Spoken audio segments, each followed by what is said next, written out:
থেমে নেই অনুপ্রবেশ। ধারাবাহিক প্রক্রিয়ায় ফের 4 জন বাংলাদেশিকে জালে তুলতে সক্ষম হল জিআরপি পুলিশ।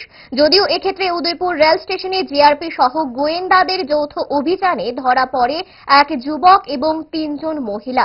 তারা চোরা পথে বিলোনিয়া দিয়ে ভারতে এসে বহিরাজ্যে পাড়ি দেওয়ার উদ্দেশ্যে উদয়পুর রেল স্টেশনে অবস্থান নিয়েছিল।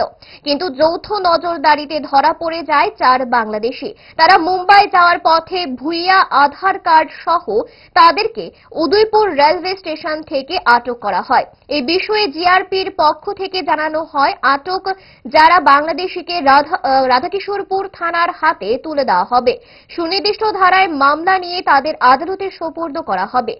তারা কার হাত ধরে ভারতীয় নথিপত্র তৈরি করেছে সেই বিষয়ে খোঁজ খবর শুরু করেছে জিআরপি। 4 জন, একজন ছেলে আর 3 জন মহিলা।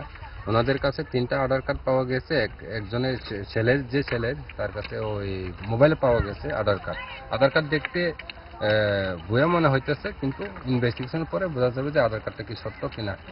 তারপরে তারা বাংলাদেশে 4 জন বাংলাদেশে, তারা ব্যাঙ্গালোর যাওয়ার শিয়ালদা হইয়া ব্যাঙ্গালোর যাওয়ার জন্য তারা এসেছে। তারা কেউ না কেউ গাইড করে নিয়ে এসেছে। তারা বলতেছে, জায়গা বলতে পারে নাই। 1.5 ঘন্টা সময় অটোতে চড়ে তারা উদয়পুর রেল স্টেশনে এসেছে। এই জায়গা থেকে গাইড করে নিয়ে এসেছে। ওই যে মূল পান্ডা পুলিশ পাওয়া গেছে। ও পান্ডাটা এখনো হদিস পাওয়া যায় না, ইনভেস্টিগেশনে। কোন জায়গা থেকে আইছে স্যার?